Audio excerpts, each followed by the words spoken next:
Thank you for tuning in to the Natty News Daily podcast. This episode is brought to you in part by our sponsor, Core Nutritionals. You can check out corenutritionals.com for all your supplement needs and use code Natty News Daily at checkout to save 20%. Enjoy the episode. What's going on, people? Welcome to another episode of the Natty News Daily podcast. James and I up early today because we got a special guest on from across the pond, Mr. Lee Kemp. How you doing, my man? Very well, thank you, and thanks for having me on the show, guys. It's nice to be invited. I appreciate it. You're like 183 episodes deep now. We've been doing this. It's kind of hard to believe that once a week for a little over 3 years now, we've been chatting shit about bodybuilding on the internet. So if not more frequently. Yeah. So again, man, thank you for coming on. No, it's an absolute pleasure. I'm glad you get me in. So, we were just chatting before we come on here how it can be hard to schedule people outside of North America to come on the podcast, even sometimes across the country, just with time differences. So I imagine a lot of our listeners won't be familiar with you, your status within natural bodybuilding in the UK, natural bodybuilding in general. So can you give a bit of a backstory, a bit of a history lesson for those that maybe don't know kind of what you're all about? Sure. So the abridged version of it is that I got into lifting weights when I was a kid. I was a martial artist, and I got into the Bruce Lee, the Jean-Claude Van Damme, and the WWF wrestling, and the guys with great physiques always seemed to be the best ones. So I thought that was the key to me being good at what I wanted to do. So I got into lifting weights, picked up a bodybuilding magazine one day, and kind of started a love affair that's still running 32 years later.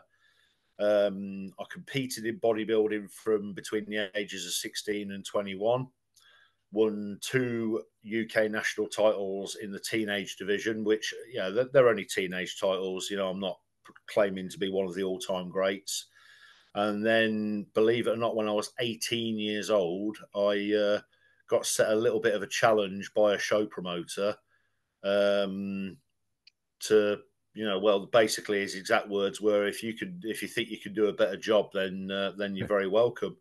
So I promoted my first bodybuilding contest at 18 years old. Oh, damn. I'm now just entering my 29th year.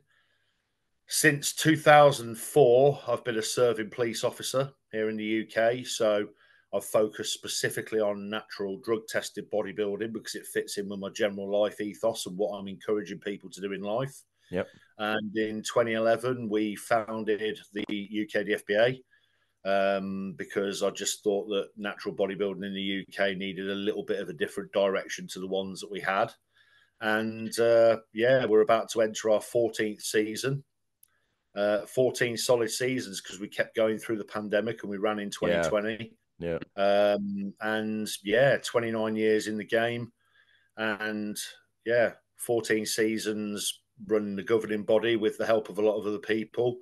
Last year, we were very honoured to host a World Championship event here in the UK, which was always a big bucket list thing of mine to do. Yeah, for sure. And now, just ticking over.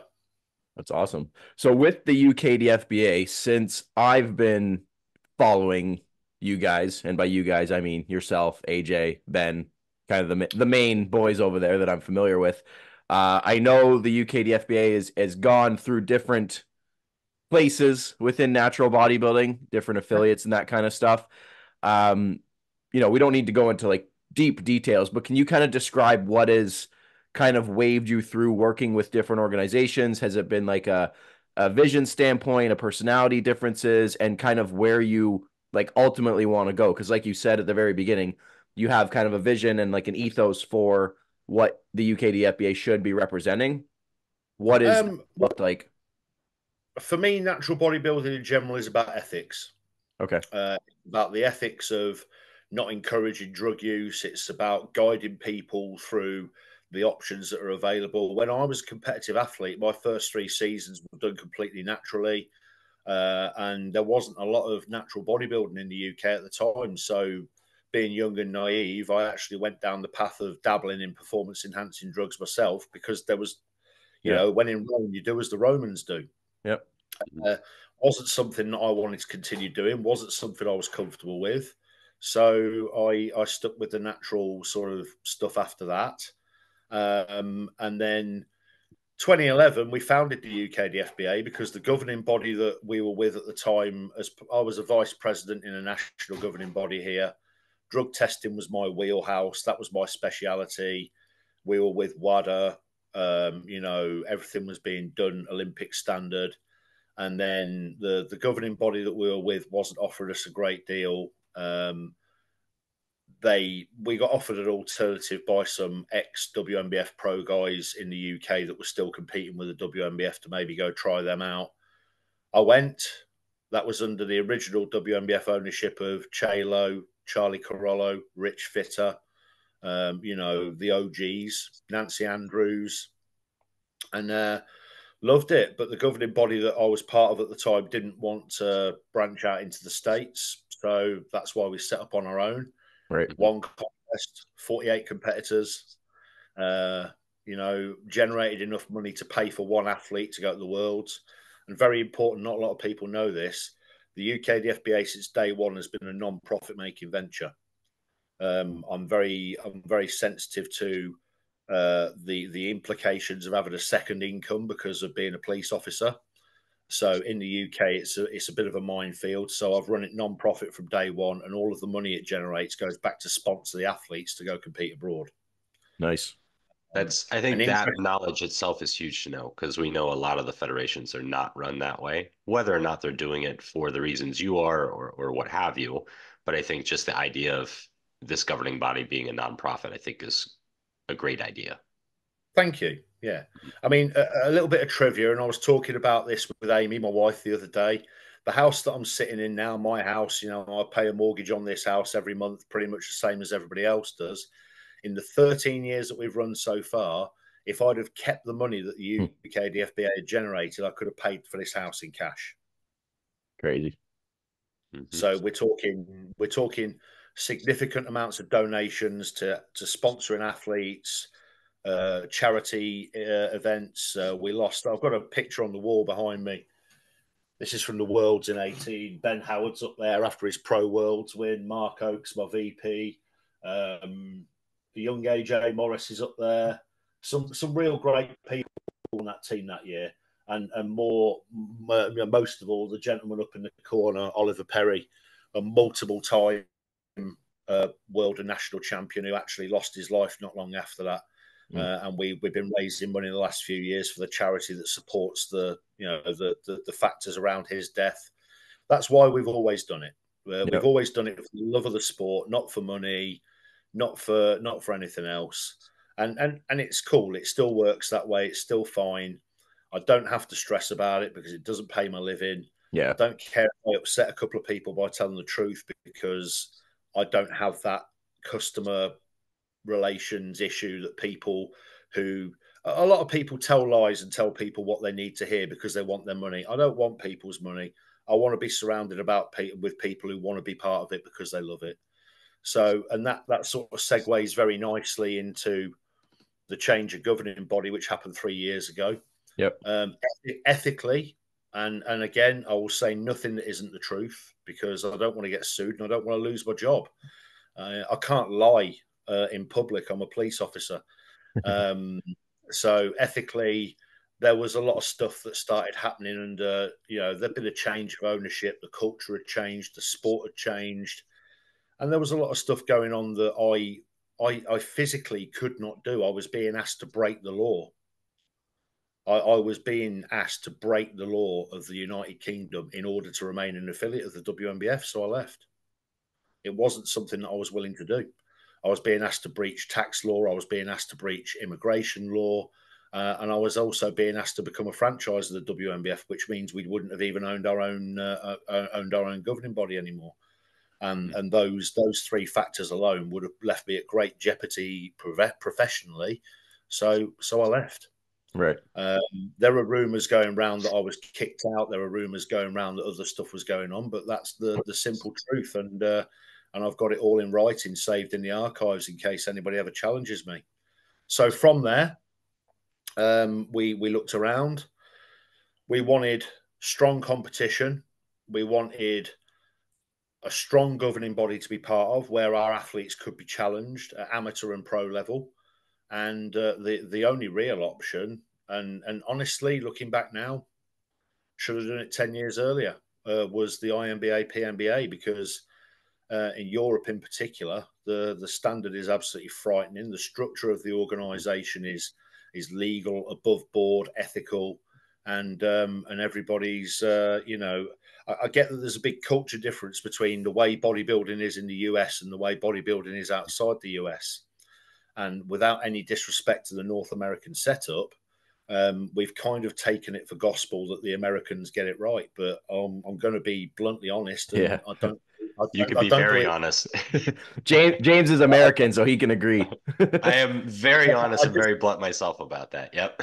I just don't believe that they do. And I've got a bee in my bonnet about a couple of different things, but the European structure over here is very powerful, and in essence, there's genuinely no need for any bodybuilder in the United Kingdom to ever fly across the Atlantic anymore, unless something different's happening over there, because we've got all we need here in Europe. So for the last 3 years, we've been part of the INBA Europe and INBA Global Network. We've hosted their World Championships. We've been to the European Championships, the Universe, the Worlds, the Olympia, and we've had a great time, and it hasn't affected, I say business, but I guess even though we're running it as a business, even though it's not making any money, we've still got to make it work. Business has been booming here in the UK, and we've managed to maintain our profile as being sort of ethically sound. So that was the story behind that move. So let's before we go on too far from there, for those that aren't aware of as much about the structure of some of the federations, like we're kind of more finally in tune with that. Talk about some of those things that you feel that Europe and the UK specifically are doing a little bit better than the US. Amateur bodybuilding is a lot stronger in Europe. Yeah, it's huge. Because in North America, the culture is simply throw a pro card at a guy the first time he ever competes, or a girl. I say guy as a gender neutral thing. I'm not a gender biased kind of guy. I was the first person in Europe to run pro women's bodybuilding, and my first ever guest star at my first ever UKDFBA show was a female bodybuilder. So please don't, I've got no gender bias here. Just my terminology is gender neutral, leaning towards the male. But yeah, guys are competing for the first time in the States. They're looking okay. They've got good physiques. I'm a grassroots old school bodybuilder. Anybody that gets in the gym and trains with the goal of improving their physique, to me, is a bodybuilder. Anybody that gets on stage and competes has every right to do so. If you don't look so great, stick with the lower level shows. If you're going to have a shot at an international show, make sure you're up to the challenge. That's, but I would never disrespect a competitive bodybuilder, but I absolutely 100% stand by my opinion that over 50% of the professional athletes in the United States and in North America in general are not pro caliber athletes, and they should still be in the amateurs. And that's the way it is in Europe, guys. And with the structure that I've got here, I've got amateur athletes who stay amateur, because if they win my nationals 3 years in a row, that's 3 plane tickets to the States that get paid for them. They're getting supported. They're getting encouraged to stay in the amateurs. Once you're a pro, you're on your own. You win whatever prize money you can win. And that's another trigger word with me, prize money. I always do the very best to give as much prize money as possible. I've had people win more prize money in my UK International Pro Show than they've won a month later for winning a world title. What's going on there? Yeah. Why is that? Where's that money going? Why is there only this much money left in the pot for the pro athletes? But that's another story entirely. But I just think that we have less of an urgency to turn professional. Mark Oakes is the perfect example of that. The vice president, recently retired vice president, he's retired from bodybuilding now to move on to family life because he's got a young family that he wants to focus on. my head judge, my vice president, head judge World Championships, Olympias, Universities, Europes, 5 times British national amateur champion, 5 times. Once world amateur champion, competed as a professional bodybuilder once. Back in 2013, won the worlds on his first attempt. Everybody was saying, where's this guy come from? He can't be natural. He must be on drugs. How can guys just compete pro for the first time and win? Because they just don't have the mindset that the guy's been competing amateur for 20 years. Yeah. He's won everything there is to win. You know, there's a little hashtag that goes around in the UK, hashtag what would Mark Oakes do? Because he's just seen as that guy who just has a plan and gets it right. Yeah, he'd keep going. Yeah, just keep pushing because, you know, what is the point in limiting yourself to a career as a pro bodybuilder when the best you can hope for is a couple of $1,000s? And especially if you're from Europe, you spend more money than that traveling to the contest. It's not even worth winning. Yeah. Yep. I think over here, you know, I'm in Canada, but we'll just call it North America in general. North America. Yeah, there's a massive urgency and desire to get the pro status to use as leverage for business, for social media, versus actually being a pro bodybuilder itself. And you see that because that when people don't get it, they're immediately discouraged, immediately disheartened, and maybe they don't compete again, or they get sour on bodybuilding because it's not fair, this, that, the other, and they don't love it, right? And they don't last.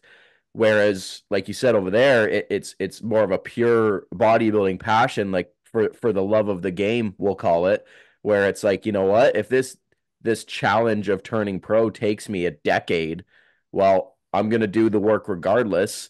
I'm gonna constantly show up. I'm gonna Mark Oaks it for my career. And, you know, if I'm good enough, I'll be rewarded eventually, but it's not like I need it tomorrow to validate my bodybuilding endeavors, right? And you find the people with that attitude have got lives outside of bodybuilding. I'm a police officer. Yeah. Mark works in the pharmaceutical industry. Richard Gozdecki, who was our first overall UK champion back in 2011, won the heavyweight world championships as a pro the same year. He had a career in the automotive industry. These are people. These are people that aren't relying on bodybuilding to pay the rent. Yeah, you know, we treat it as a hobby that we're very dedicated to in one way or another, but it's a hobby. We are seeing more and more of the whole I want to call myself a pro because it gets me more online clients kind of stuff as the generations move, with the younger generation who choose to go down that route professionally. Yeah. But it's like I had a conversation, and AJ won't mind me saying this. I've known AJ since 2017. When he first competed with us. Well, it wasn't the first time he competed with us. It was the first time he competed with me internationally. Yeah. And I've always told AJ, being a 5-time national champion is way more impressive than being a dollar store pro who never won anything. Yeah. Because we all know that pro cards are easy to come by. You just got to go to the right place. You know, we've got this stupid rule that's, again, a North Americanism, where as long as there are X amount of people in your division at a show, you can have a pro card. Yeah. What if they're all terrible? Yeah. So you can turn which pro. happens. That happens. Yeah. You can turn pro for beating 7 dreadful athletes and being pretty mediocre yourself. Yeah. But then a person can be literally top flight pro level, but not be awarded a pro card because only 2 other people turned up to compete, which is beyond their control. Yeah. You know, that pro status should be awarded based on the quality of your physique and your potential to do well as a professional. Do you think a simple remedy to that would be judges' discretion? Like like obviously you need, you need judges to have solidified, agreed upon terms of what deems a pro athlete. But I know, and correct me if I'm wrong, but I've heard you're not afraid to decline people that have won titles of pro status because you're like, not yet. That's happened, yes. Yeah, which is, you know, people, and it's crazy. And again, it speaks to what we're talking about. But people around here would be like, well, I won. Like, of course I'm a pro. It's like, well, go stand in a good pro lineup and you will quickly learn you are not a pro. But again, I think it's the status, it's the Instagram handle, it's the I can put this on my coaching resume and people will then look up to me, and the all the reasons to not be a pro is why people want to be a pro. I mean, let's move away from natural bodybuilding at the moment. Let's look at the IFBB Pro League, which too many people confuse with the IFBB, which is a completely separate entity. The IFBB that Ben Weeder set up still runs elsewhere, and regardless of the status of whether it's natural or not tested or whatever else, it is still the most impressive governing body in the world. Some of their contests are absolutely incredible. Yeah. I went to the World Masters Championships twice with a friend of mine who was competing there. A 3-day event with over 300 athletes in just for Masters. Wow. Yeah. That's the top tier of bodybuilding, regardless of what people may or may not be doing to get there. But if we look at what's happening with Jim Mannion and the NPC and the IFBB Pro League now, you got all of these pop-up governing bodies all over the world. We have one in the UK. There's one in the Republic of Ireland. There's one in Denmark. There's one in France. They've gone everywhere, and now we've got a natural IFBB Pro card. Yep, we have one in Canada. So I mean, for starters, an IFBB Pro card in the untested realms. Yes, you're still got to be a good athlete to win one, but you don't have to be as good as you used to be. The Olympia lineups in the 90s, and I'm going to sound like an old man now, but the Olympia lineups in the 90s were better than they are today. 100%. I think everybody, if they have half a brain, can agree on that. Back in the UK, we used to have a system similar to one that I've been running for the last, 7-8 years, where you enter a regional contest. If you win, maybe come second, on very rare occasions get third, you're invited to compete in the nationals. Not just compete here and you're eligible to do the nationals because we took your money off you, because we know that's happening. Not if you place top 5, you can stand on a world championship stage. That doesn't make you good enough. You qualify to compete in the nationals. You win the nationals. And back when it was just men's and women's bodybuilding, every year in the UK, the overall men's bodybuilding winner and the overall women's bodybuilding winner were the only 2 IFBB pros that got crowned that year. Yeah, one athlete across the whole year. The Olympia had 15 men in it and about 15 women, just men and women bodybuilding. I get the sports changed and there are other divisions now, but there are 2 IFBB pros in my gym. My gym is one of about 20 gyms in the city. I live in a city that's got maybe 400,000 people living in it. I have 2 IFBB pros in my gym. We had 2 in the country at one time, active. Yeah. Now somebody will say they're an IFBB pro and you think, well, who are you? Cool. Yeah. And expand that to North America, which is just vastly larger too. I mean, I've met 4 or 5 in, 4 or 5 different states that I've lived in or traveled or trained in. It's almost like every gym over here has one. Well, and they're handing them out like candy too. I'm pretty sure their nationals is top 2 in every class. Lightweight, middleweight, light heavy. So you get 8 bodybuilders turning pro at one show. Then they'll grant an overall champion, which I don't even know what that means anymore if you're not if you're not winning another title after that.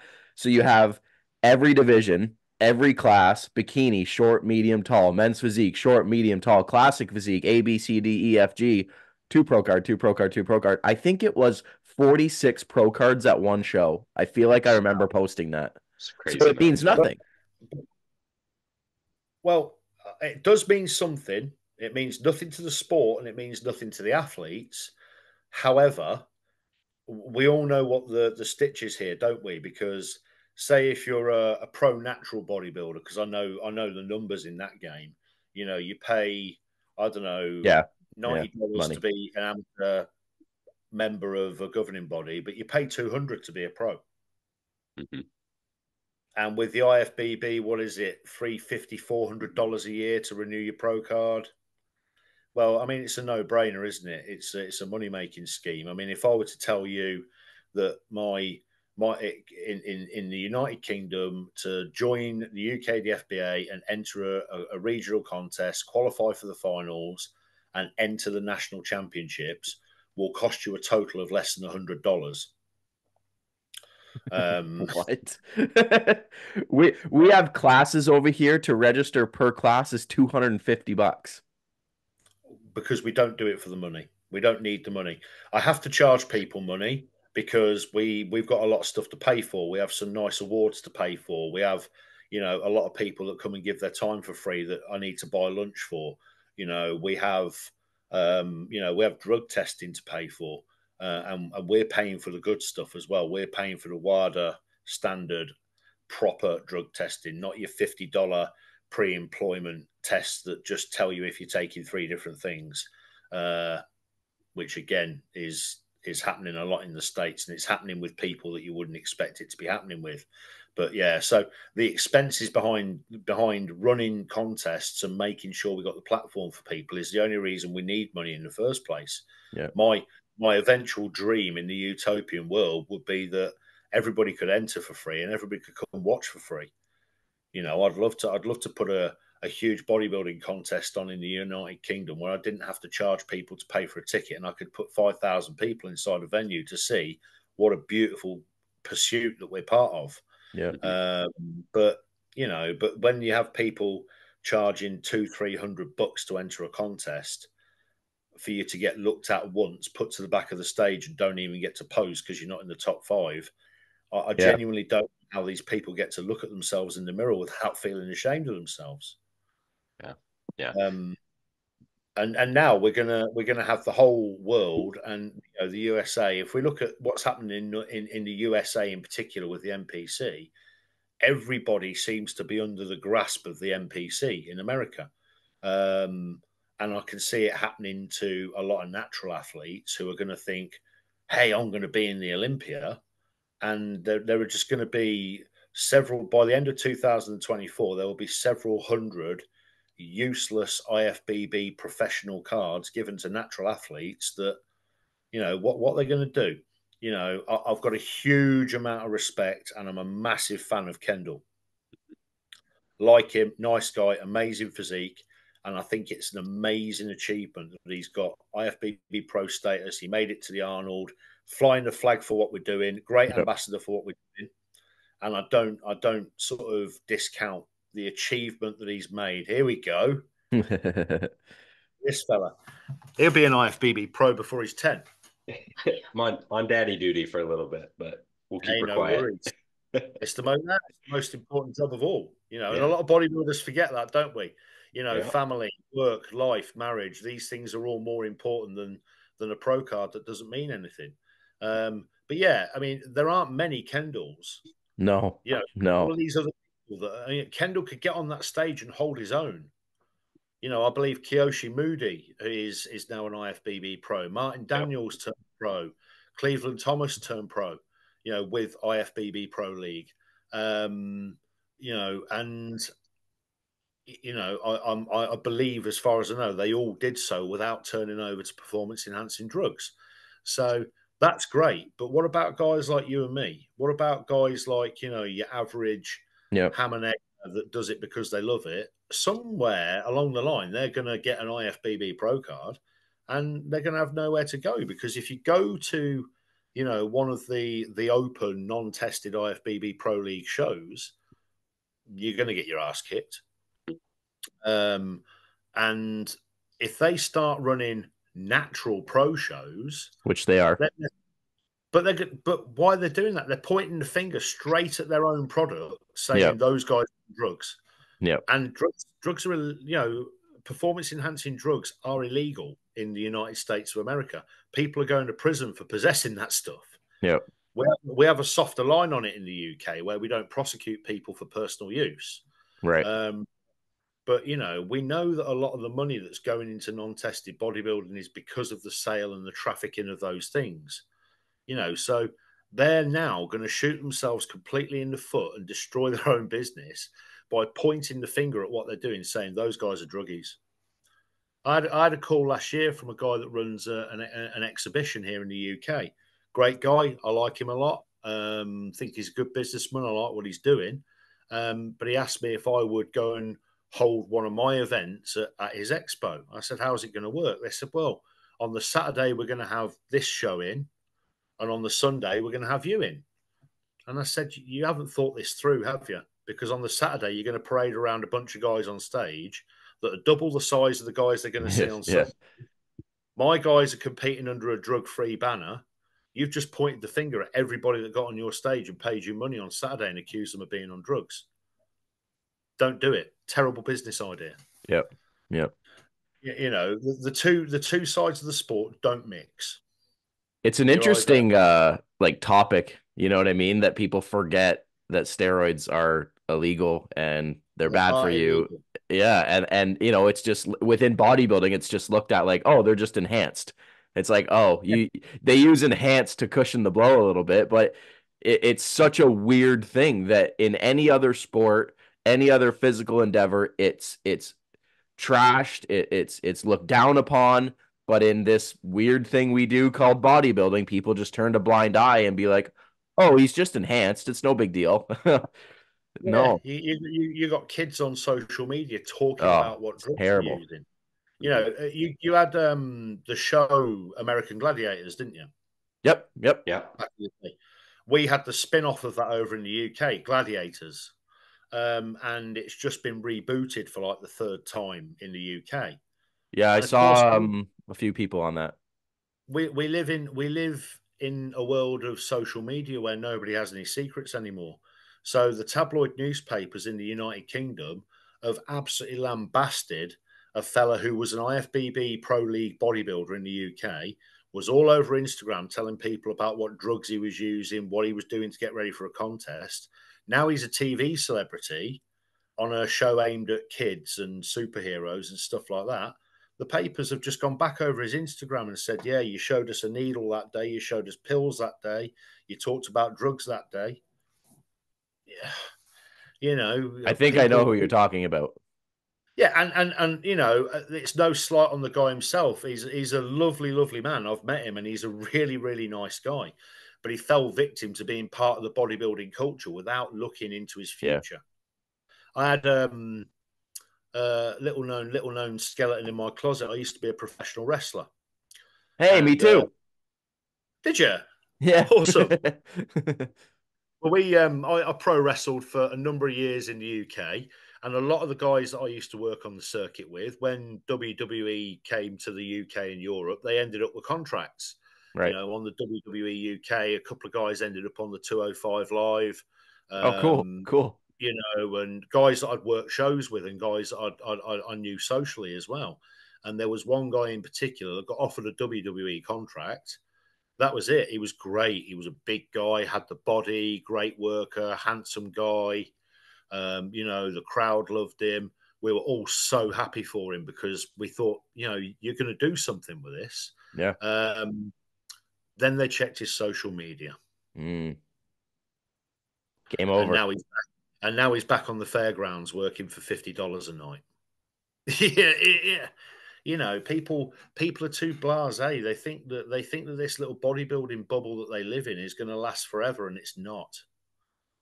Well, and that's the argument people will make about, you know, you see the discussion online. Well, is it better for people to just be quote unquote fake natties and never say anything, or should they be completely upfront and talk about everything they're using? And I don't know what's the lesser of two evils, but I think you see the guys on Instagram and stuff like going like this and blurring it.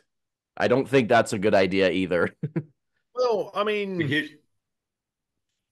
I was just going to say real quick too, what people don't understand, especially when people ask for like test results and like proof and stuff like that, as a healthcare practitioner, that's PMI. It's private medical information. And it's actually illegal for a medical provider to share that, right? So if someone's like trying to force you to do that, like that's your private medical information. You have no obligation to share anything with anyone. So like, I don't know. I've just always found that weird that we're always like expecting people to share blood results and things like that. Like, what if it shows other things that you don't want people to know? Yeah. Right? Like, there's so many things that go into it beyond just like, are you enhanced? Are you not enhanced? Like, Yeah. Yes. What's your very test private. levels? Yeah. Yeah, and I mean, the one thing I do have a problem with is governing bodies not talking about people failing tests and advertising that they do, because if they don't, we have to assume that they're not either not failing or not testing. Yeah. And I get that a lot of the testing methods used in the United States that have polluted the rest of the world aren't legal. They're not legal. They're not ethical. They're not reliable. And you know what I'm talking about. I'm talking about the magic lie detector machine. The magic lie detector machine that we can do 9 times quicker than an actual licensed practitioner can do, because we're special, because we're bodybuilders, and we can guess your whole life's history in 10 minutes for a procedure that should take 3 hours for the bargain price of $50 when it actually should cost 500. But we hooked you up to the machine and we're taking the money and we're getting the kickback. So that's what we're doing. Of course, they're never going to tell you that somebody's failed a test, because then they'd end up in court and get sued for illegally pretending to polygraph people. So a lot of people are flying under the radar for that reason. But yeah, the whole, I mean, for me, you don't need to go and advertise everything that you do. It's like being a vegan. You don't have to tell me that you're a vegan. If you do CrossFit, I don't need to know that you do CrossFit. Go and enjoy your CrossFit. If I ask you, oh, what do you do for a hobby? Oh, CrossFit. Oh, that's nice. You got a good physio. We'll move on. But That was people, good. That was good. I like that.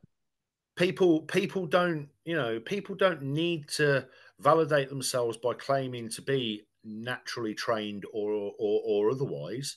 If somebody says, if you were to ask me a question now, why don't you compete in, whatever bodybuilding show, and I'm not eligible to do it? I say, oh, I'm not eligible for that one, so I compete in this one. We don't need to go into details. We don't need to claim to be natural if we're not. And why should anybody have to prove otherwise? It's the responsibility of the drug testing processes that they fall under that prove whether they're on drugs or not. Why do athletes feel the need to go on Instagram or TikTok or whatever it is that the Chinese are using to spy on us these days? Why do people have to validate themselves? How did we get into this era of giving a damn what other people think? The slippery slope, man. And again, that kind of comes back to the whole pro card conversation, right? Where it's not, I'm not a good bodybuilder unless I have insert, like you said, dollar store pro card here, right? Unless I can put Leroy Rollins, blah, blah, blah, pro in my Instagram title, then clearly I'm not a good athlete, obviously, right? Because I don't have that title. And that reflects my then business and my clientele and this and that. And, like you said, it's how did we get here? I don't know, because I think anybody could look back. I look back at photos when I'm trying to find content for Natty News, and I'll go on Brian Whitaker's website, and I'll go back to like 2008, 2009. And man, like, you want to talk about glory days, like some of those guys back then, man, like, I mean, right? You were around for all of it. It's incredible. I watched Sean Clarida beat him in 2009. Yeah, like, it's so crazy to think, like, he was still competing in tested shows. yeah, I watched Brian come second to Sean. Then I watched Brian win his weight division in 2013. I had a long conversation with him afterwards. Actually, he was there in 12 as well. yep, 12 in Atlantic City. One of the biggest honors that I've ever had in my time in bodybuilding is that he called out across the room to me and came to me and spoke to me and said it was great to meet me. I'm like, you're kidding, right? You're Brian Whitaker and you think it's great to meet me. I'm kind of like a kid that just met Santa Claus right now. You're my hero. And in 15, I actually helped him with his tan in the backstage before he went on and won the overall world title at the time. And I take full credit for him winning because I patched his tan up for him.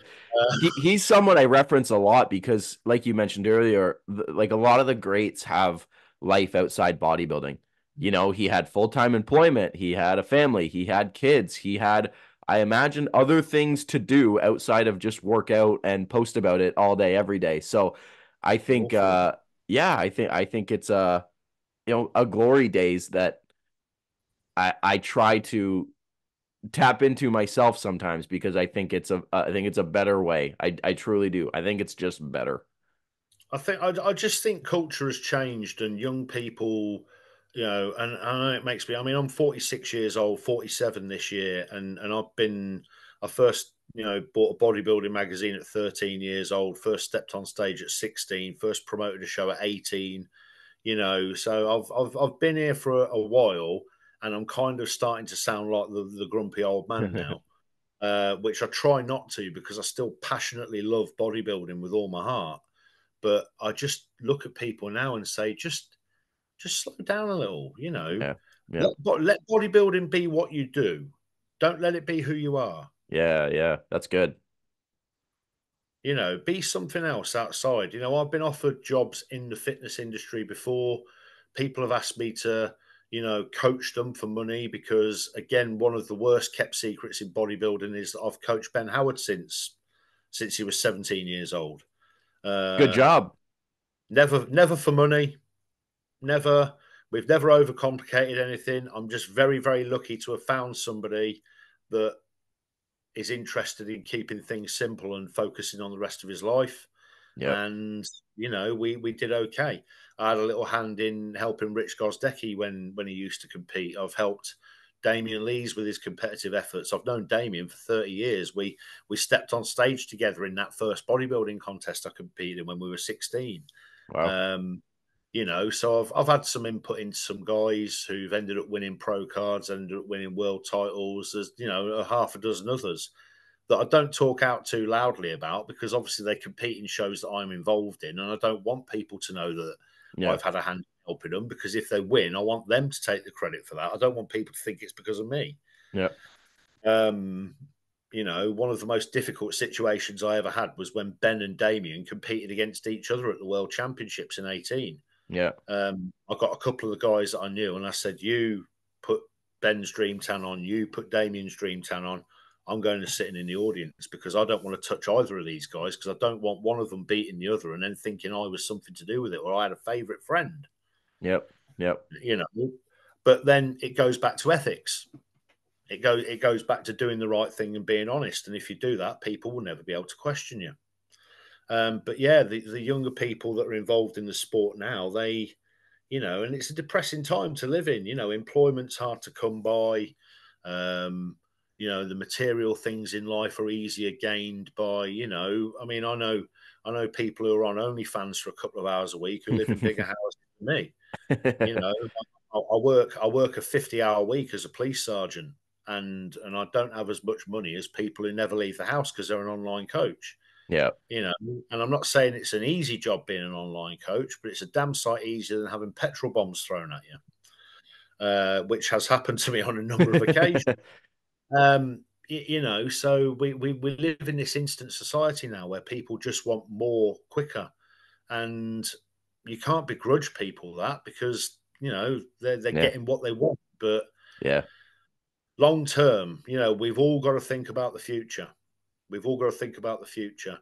And I get that when you're 25 years old, and I'm borrowing this from Dorian Yates when he talks about his drug use as a bodybuilder. Again, he was always my hero. He was the British guy that was doing well. Yeah. I came into bodybuilding just as he turned pro. So he was the guy. He lived 20 miles away from where I lived, and his gym was one stop on the train from my house. So I was a Dorian Yates guy from the early days. But he says now, when he was 25, he didn't give a shit about what was going to happen to him when he got older. Yeah. Yeah. Now he's older, he does care. And I'm in a similar situation now, where the things that I've done over the years, the sacrifices I've made, the time that I've given to the sport that I possibly should have used for other things, I'm kind of thinking, damn, there are times when I go back and wish I could rethink it. But yeah, and that's all I encourage people to do. Have fun with it, do what you want to do with it, but don't. I mean, I once had a conversation with a 19-year-old guy that had won a teenage national bodybuilding title, came back 2 years later as a men's physique competitor. I was very interested at the time as to what the law of men's physique was over bodybuilding. I've always been a bodybuilding purist. I like bodybuilding. I don't like classic physique. I don't think there's any need for it. I think it's a pointless thing because bodybuilders should have shape and aesthetics, and you don't get many drug-free bodybuilders who have massive guts. So why do we have classic? You need that in IFBB Pro League because they're letting the wrong guys win pro shows. They're letting the ugly physiques win when they shouldn't be. But you don't need it in natural bodybuilding. But I'm kind of forced to do it because the world governing body does it. But men's physique as well. I'm like, why does this exist? These guys, the fallacy that they don't train their legs, it's not true. I train legs with a men's physique competitor all the time, and he makes me throw up. He's younger and fitter than me, but he trains his legs damn hard. So why do they do this thing where they wear the big shorts? Why don't they do bodybuilding and show it off? Why? Because we've fallen into this stupid culture that you're not ready to go on stage unless you've got no skin left on your bottom. Yep. And I once had a 20-year-old guy who won a national title at 18, turned over to men's physique. I said to him, what's the law of this men's physique thing?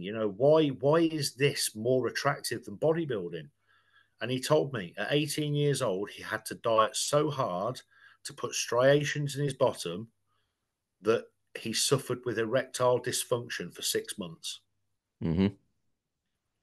So, going back to what we said earlier, steroids are bad for you. Dieting down to get lines in your ass is not good for you. An 18-year-old kid who's working out and eating healthy, but has a testosterone level of 2 to 3, which I think is sort of low 200s in your figures, because we have different figures across the pond. So if you've got an 18-year-old kid who's rested testosterone levels in the low 200s, then we can't call them healthy either. No. Why this thing about condition? Why does everybody have to be shredded? Why does everybody have to diet for 6 months of the year? And I'll be honest with you, I blame it on two things. Firstly, judges aren't competent enough to actually look at physiques. They're just rewarding the people that are in best condition. So everybody plays the when in Rome, you do as the Romans do game. And secondly, the coaching business is more lucrative because people are dieting for longer and they need more help. And this whole illusion that we've created, and I could go down some sort of red pill rabbit hole with you now and talk about the great conspiracies of the world, but that's for another. That's for the conspiracies worldwide. Not Natty News Daily, Conspiracy News Daily, but social media has created this bubble that we want people to believe is real. And if a top coach tells you that you need to diet for 8 months of the year to get in shape, and you absolutely have to have sub 5% body fat to be worthy of standing on a bodybuilding stage, then you're going to do that. And there are very few people that have got the intelligence when they're that hungry to guide themselves down to that level of body fat. So they need a coach. So they need to pay a couple of $100 a month for somebody to coach them. And then somebody gets to sit at home and not do a real job. So unfortunately, I think the sum total of my views on where bodybuilding has gone is that social media, which should have been a great tool, has completely ruined it. It's definitely like wreaked havoc on the fitness industry for sure. I mean, maybe that's just speaking to observing the bubble that I'm in, but like the rapid fire Instagram, you need to do this. If you're not doing this, you're doing it wrong. And this is how you need to train. This is how you need to eat. And like, oh my God, give me a magazine. Give me back to like Muscle magazine when I was 6. Give me a seminar. Yeah. Give me a pro bodybuilder who appears at a gym one day, and we all pay £5, $5, whatever, to go in and just sit and listen to the guy talk. Yeah. Give me a bodybuilding contest that wasn't live streamed, so you have to go pay for a ticket and watch it, so that you feel the atmosphere and so that you smell, smell the tan. You have Bengay in the States and in North America, don't you? Smell the Bengay, the deep heat we call it, the Ralgex. You know, smell the tan, smell the oil, feel the atmosphere, smell the disgusting smell of rice cakes. You know, be part of it, immerse yourself in it. Don't just look at it on a TV screen, because we all know that TV is just there to poison your brain. So social media can't be any different, can it?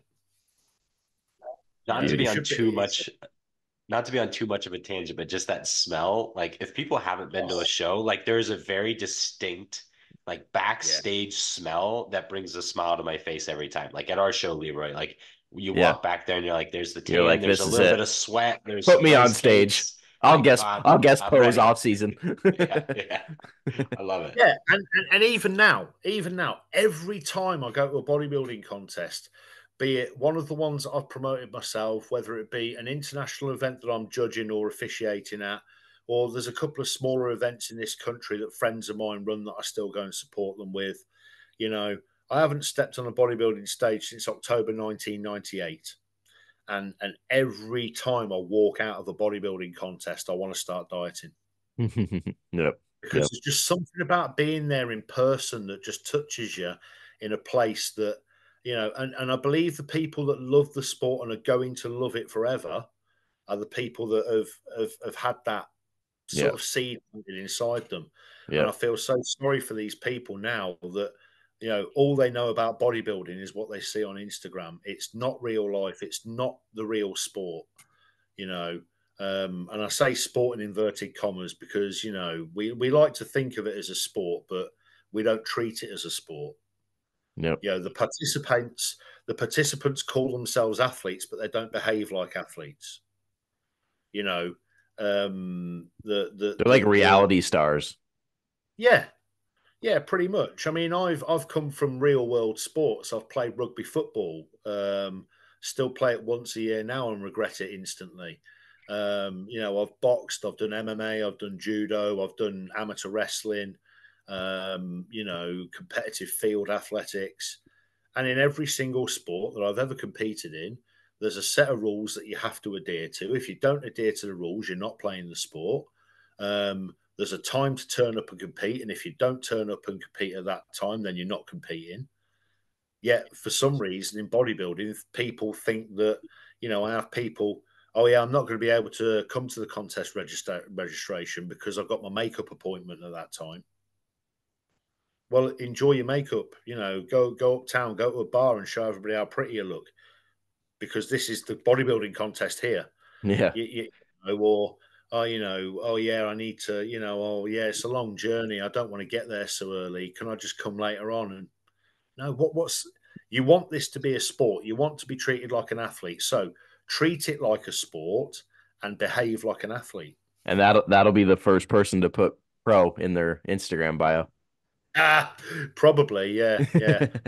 Not on my watch though. Yeah, that's right. That's right. Come to the States. We'll give you a pro card, no problem. Ooh, All I right, my didn't. man. I think that was a brilliant way to close this out. I very much appreciate you coming on for the last hour. I imagine you're a busy man, so appreciate you making time for us. No, luckily today's a day off from work, but I do have some laundry to do, and the dishwasher doesn't load itself, and I'm even going to catch a workout myself this afternoon. But it's been a real pleasure coming on. Great to meet you both and talk to you both. Great to meet the princess. James is doing a great job of dad duty while he's working. That's right. That's right. Genuinely, Multitasking as always. If there's ever another subject that, you know, if somebody wants to challenge anything I've said today, I'll be happy to come on and explain myself again. If you ever had room for me again, I've enjoyed it. Otherwise, UKDFBA at gmail.com. You have to contact me the old fashioned way. I have an Instagram. I don't reply to DMs. Doesn't reply to DMs in blatant highlight text at the top. So if people can't read, well, you're lost. And I'm not doing that to be rude. I work 50 hours a week. I'm a married man. I care for two children that aren't my own children. I coach a boxing club twice a week for children from troubled backgrounds as part of my police work. I try and get the occasional workout in, and I have to vacuum the carpet now and again. So I don't have time to be on Instagram all day. I'm a 46-year-old man with a very full schedule. I could always promise that when you come to one of my contests, you'll have the best experience I could possibly give you, but I will not answer DMs on Instagram. Sorry. Perfect. Awesome, man. Well, thank you again. We appreciate you coming on. Obviously, for those listening, he handed out the email address if you want to get in touch with Lee directly. Obviously, UKDFBA on Instagram, all that kind of stuff. Show them some support. And if you're looking for a real bodybuilding experience, I think that might be the place to go if you're over in Europe. So thank you again, man. We appreciate everybody watching, and we'll see you guys in the next one. Thank you very much.